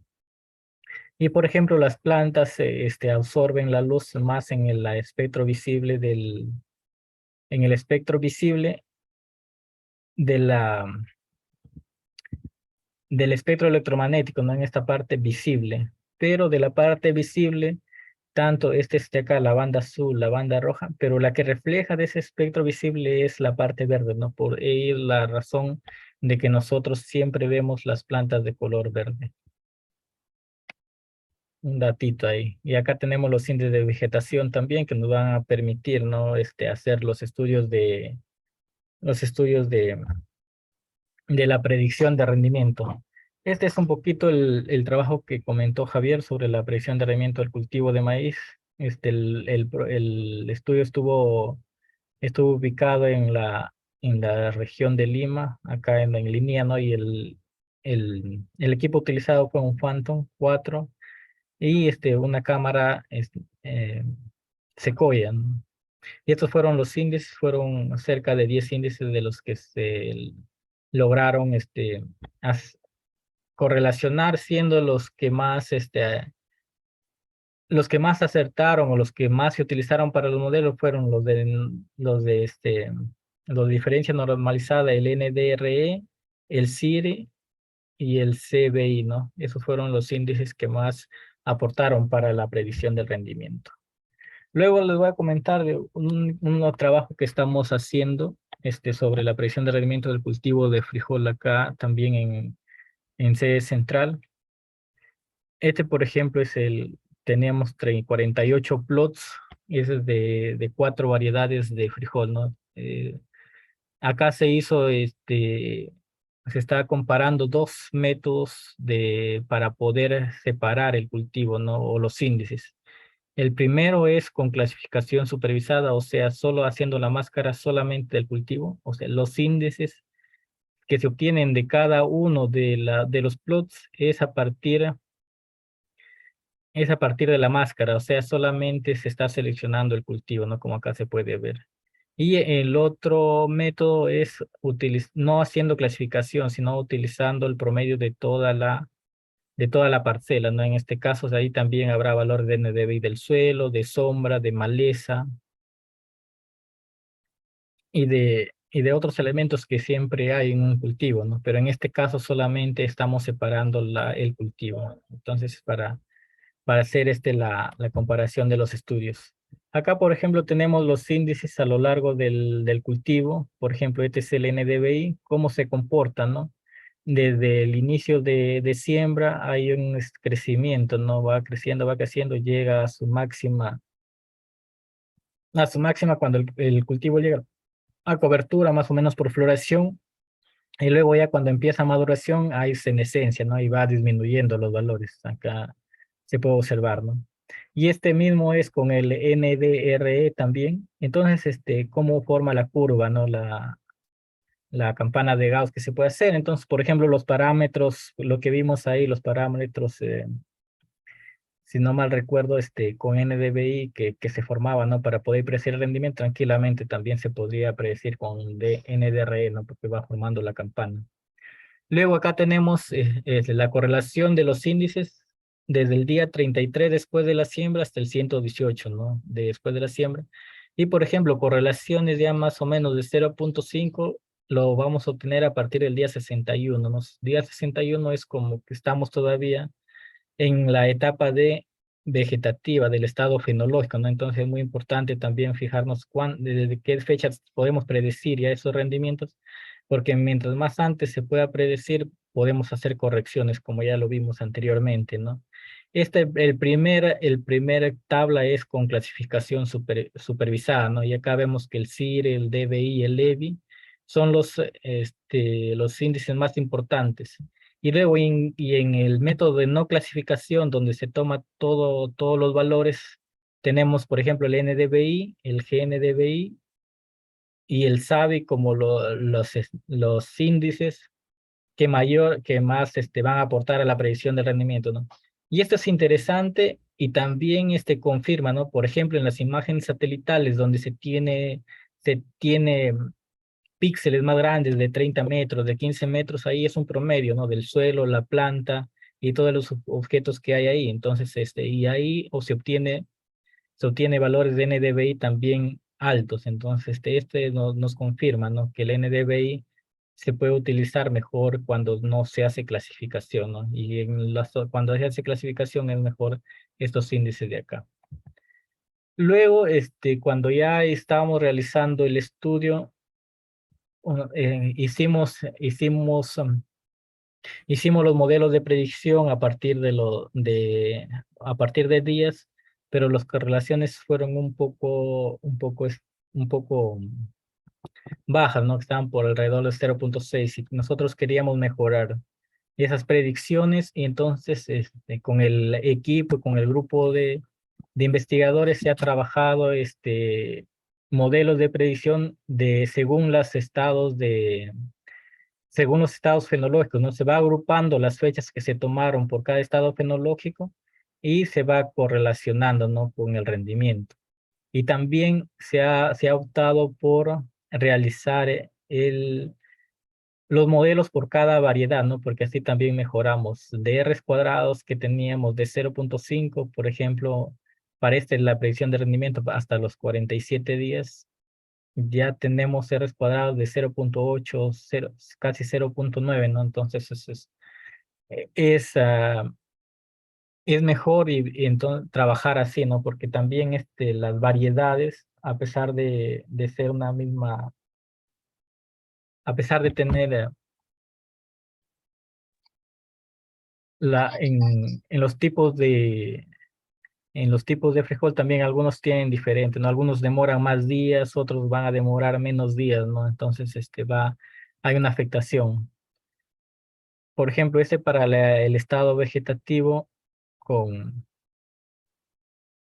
con cinco índices que me parece de acá tendríamos R cuadrados hasta de 0.89, que es 0.9, ¿no? Y con cuatro índices se tuvo hasta 0.9, ¿no? Entonces se mejoró mucho se mejoró mucho la parte de la confianza de los modelos. Y acá tenemos también para la etapa de estado reproductivo de hasta los 68 días. Entonces tenemos aquí R cuadrados con cinco índices hasta de 0.7, 0.9, ¿no? Entonces se mejoró mucho la parte de predicción de rendimiento. Es un poquito para comentarles, ¿no? Que a veces coger todas las variedades o todos agruparlos en un solo modelo a veces nos dan R cuadrados bajos, ¿no? Pero si nosotros ya vamos afinando un poco, queremos afinar los modelos, podemos obtener mejores resultados. Bueno, acá también tenemos lo que Javier está trabajando, la predicción de rendimiento de cultivo de arroz en la región Lambayeque, ¿no? Es un trabajo un poquito ambicioso. Se están haciendo con 10 parcelas de agricultores. Ya estamos en la etapa de procesamiento de datos, ¿no? En la etapa final. Pero acá, por ejemplo, también podemos observar que acá tenemos una parcela más uniforme y acá menos uniforme, ¿no? A pesar de que es del mismo agricultor y es la misma variedad y en la época de siembra la misma, ¿no? Esto al final va a influir, ¿no? En el rendimiento del cultivo, pero cuando se consultó con el agricultor qué había hecho de diferente de esta parcela a esta de acá, nos comentó, ¿no? A los especialistas que fueron, que en la de acá había hecho nivelación láser y en esta de acá, ¿no? Entonces vamos a ver que también hay cosas a pesar de la fertilización, de la,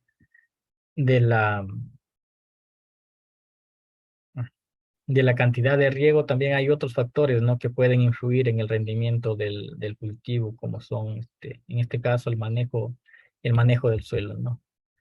Bueno, quería agradecerles, por su presencia. Nosotros pertenecemos al INIA y también, al proyecto de agricultura de precisión, ¿no? Somos un equipo multidisciplinario, tenemos, especialistas de todas las ramas y venimos trabajando en la parte de incorporar, ¿no? Un poco la tecnología en la agricultura peruana. No sé si tienen alguna consulta.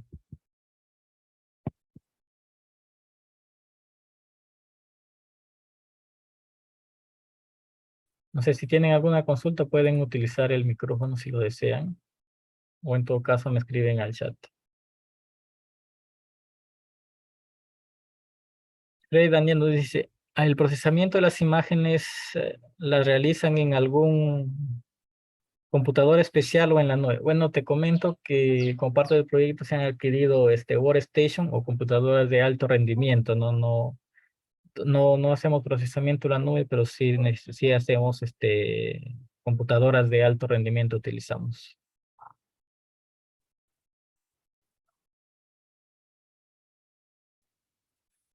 Sí, a eso vamos. Creo que todo, Antonio Roy nos consulta para presión de ¿se usará Machine Learning?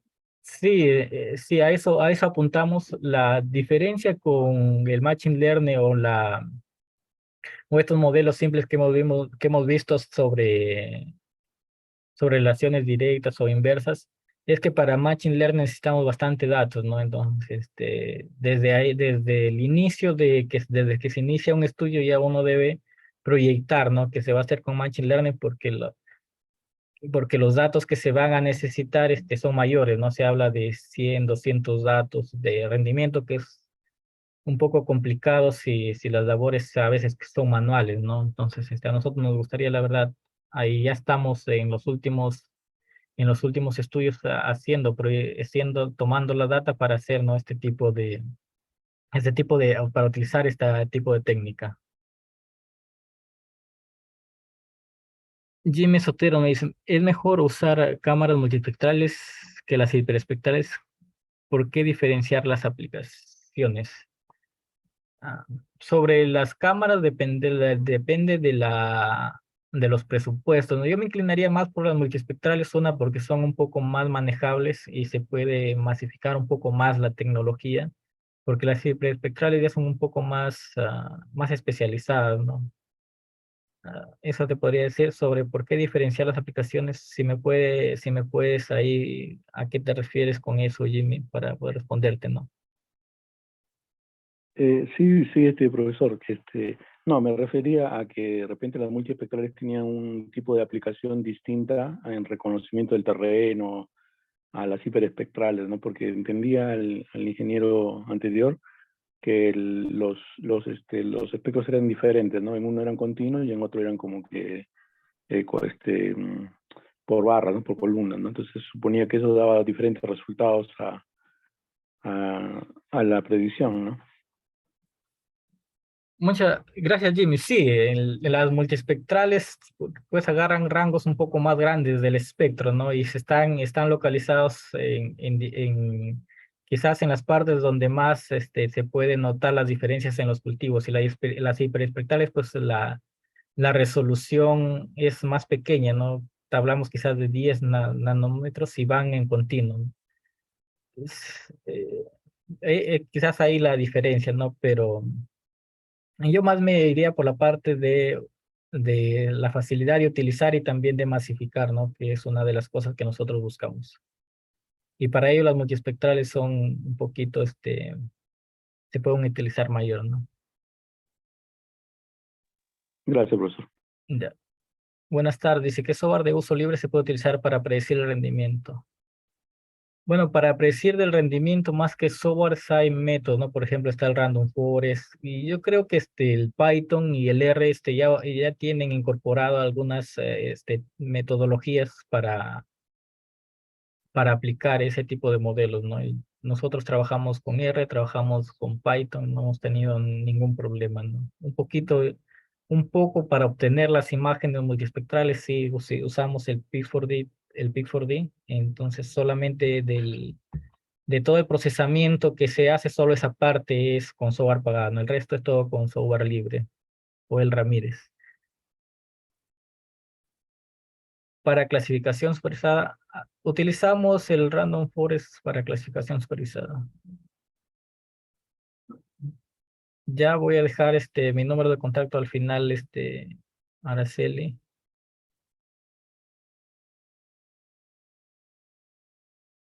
Sobre la utilización de imágenes Planet, yo creo que sí son adecuadas, solamente que nosotros nos hemos abocado a la parte de drones, pero ya más adelante seguramente vamos a proyectar una vez que las metodologías estén ya afinadas a imágenes Planet, ¿no? Porque la idea es tener este rendimiento de los valles, ¿no? Por eso un poco se complica con los drones, porque levantar un valle pues te va a demorar una eternidad, ¿no?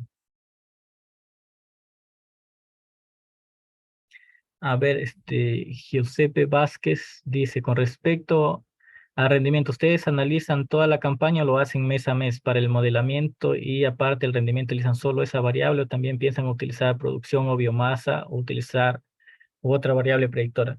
Bueno, nosotros como tenemos los equipos y es parte de la investigación, hacemos volamos semanalmente, ¿no? Nosotros tratamos siempre de volar, porque a veces no se puede, pero tratamos de volar semanalmente, ¿no? La idea de nosotros es también determinar en qué época es mejor para poder predecir el rendimiento, ¿no? Porque al agricultor no le vas a pedir que vuele todo porque uno va a encarecer mucho sus costos de producción, pero si nosotros ya determinamos más o menos un rango de fechas para que predice bien para un cultivo, entonces nosotros podemos recomendar al agricultor en qué fecha tomar, ¿no? Eso, sobre otras variables, sí, también utilizamos otras variables, no solamente índice, a veces altura de planta o biomasa también, ¿no? La biomasa es una buena predictora de los rendimientos, también se utilizan. Solamente que esta vez era un poco más para ver técnicas de teledetección, ¿no? Por eso lo habíamos enfocado a ese lado, pero sí también se utiliza otras variables.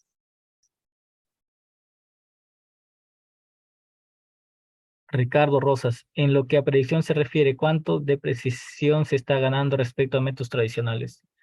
Bueno, en métodos tradicionales a veces va a depender de la calidad que tú tomes, o siempre depende de la calidad de lo que tomes tus datos, ¿no? Pero en caso, por ejemplo, de imágenes y de teledetección, tú puedes tener puedes obtener esos mapas de predicción de rendimiento, ¿no?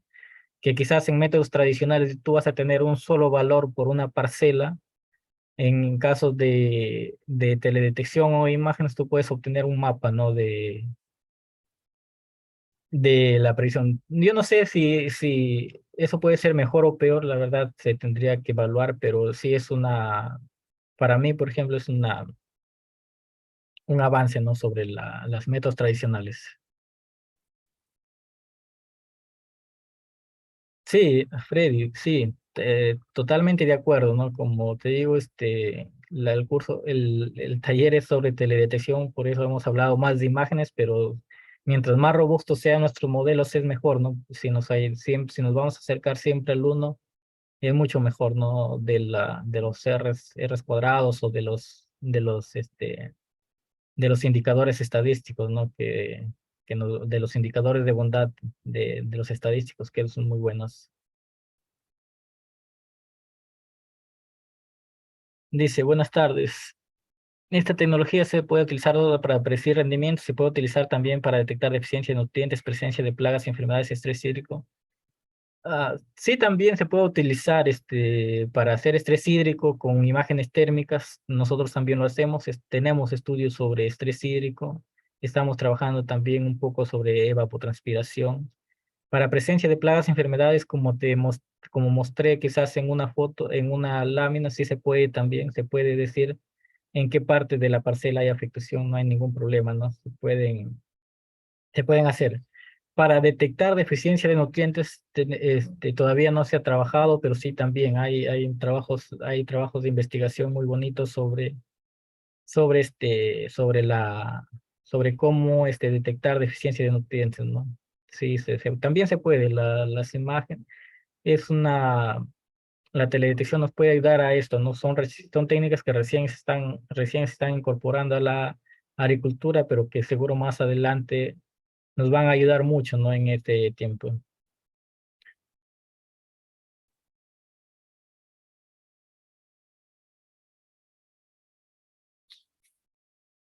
Bueno, a veces Vanessa nos pregunta sobre los índices de vegetación, ¿funcionan mejor solo haciendo las correlaciones o con cada uno de ellos por separado? Va a depender, ¿no? Como pudiste ver, eh, a veces funcionan más que todo juntos, ¿no? Pero no se pueden juntar tampoco todos, sino solamente que, por ejemplo, el PCA a veces nos dice qué pesos y cuál de ellos nos está dando mejor, cuál de ellos nos va a dar mejor, nos va no, ¿cómo te puedo explicar? Nos va a ayudar mejor a predecir, ¿no? Porque si ponemos todos también nos vamos a complicar, ¿no? Más o menos tratamos de agrupar en tres, en cuatro, en cinco. Sí, por ejemplo, en los modelos del cultivo de frijol, teníamos teníamos hasta cinco índices, ¿no? No siempre no siempre incorporar todo nos va a dar mejores los modelos. Henry Fran dice, ¿cómo puedo saber rendimiento de biomasa? ¿Cómo puedo saber? No, no entendí, Henry, si nos puedes hacer de nuevo ¿Se puede utilizar imágenes de Perusat y sabiendo que ya cumplen su ciclo de vida, tendría reemplazo este satélite en los próximos años o dónde consultar? Bueno, te sugiero que consultes con el CONIDA. El CONIDA es la Comisión Nacional que maneja el satélite, ¿no? Nosotros también con ellos a veces tenemos reuniones de trabajo, pero no manejamos nosotros sobre si se va a reemplazar o no, eso no depende de nosotros, ¿no?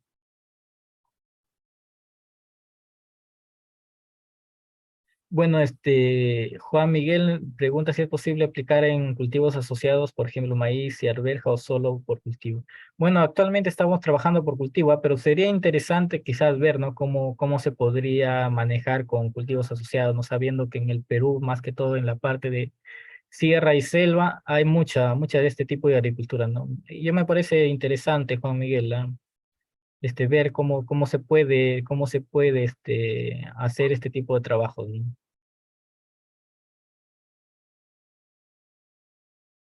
Sobre bosques no hemos trabajado todavía, pero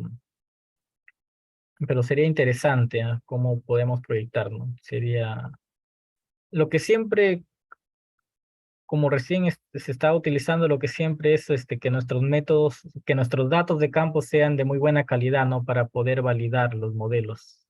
Por si si tenemos datos de muy mala calidad de campo, es muy difícil. No voy a poner mis datos en el chat. Creo que me pidieron.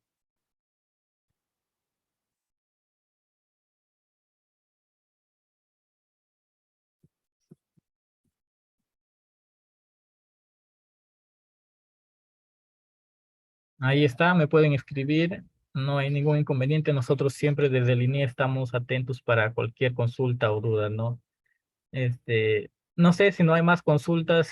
Quería agradecerles por su participación. La verdad, ustedes con sus consultas también nos ayudan, ¿no? A nosotros a entender un poco los trabajos que vienen desarrollando, ¿no? Entonces, de verdad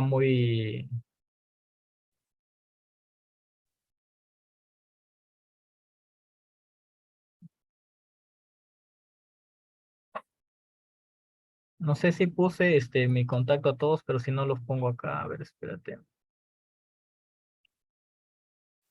Acá,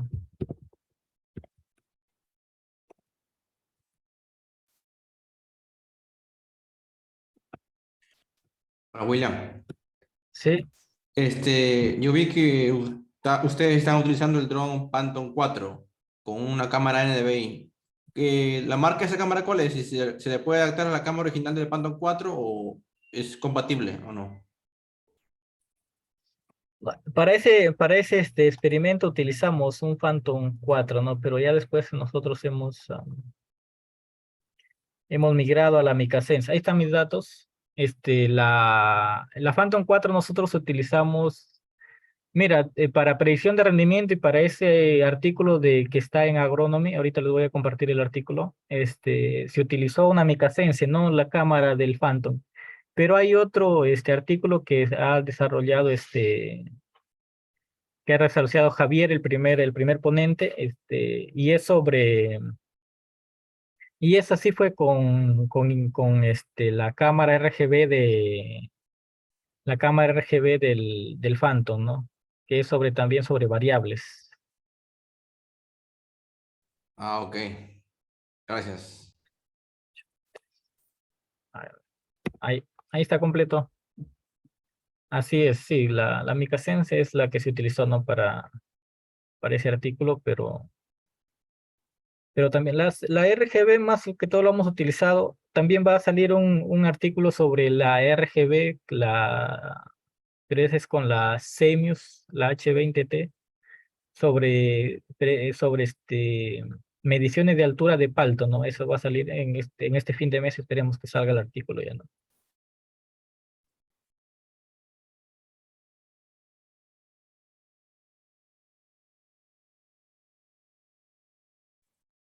Sí, envié al chat de todos mis datos.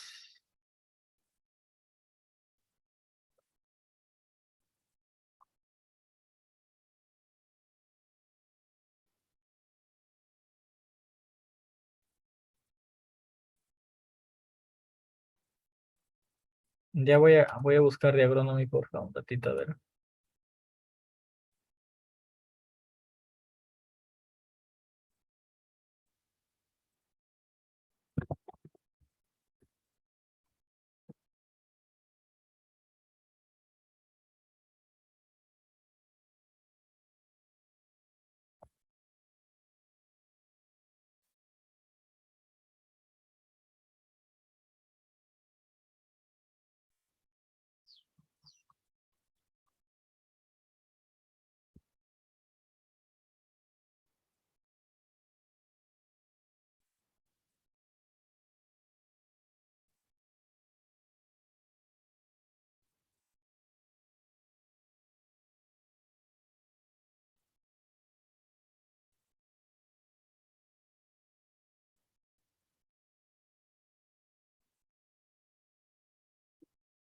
No sé si ahí les llega a todos o no.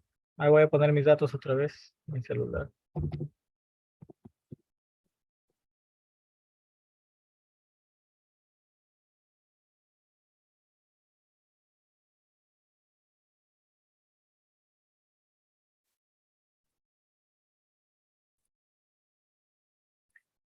Bueno, si no hay más consultas, la verdad, muchas gracias. Nosotros en el línea siempre estamos muy atentos a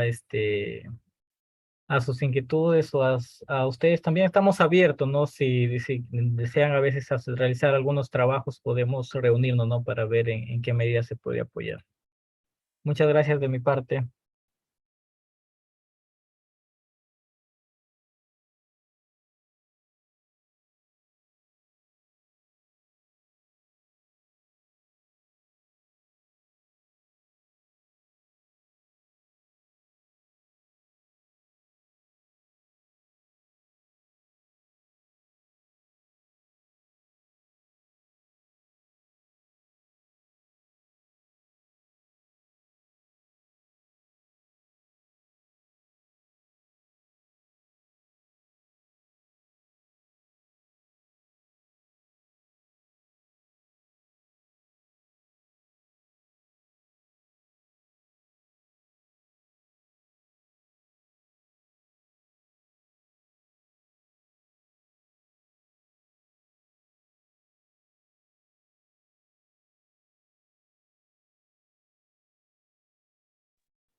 Gracias, profe. Saludos. Chao. Muchas gracias. Saludos.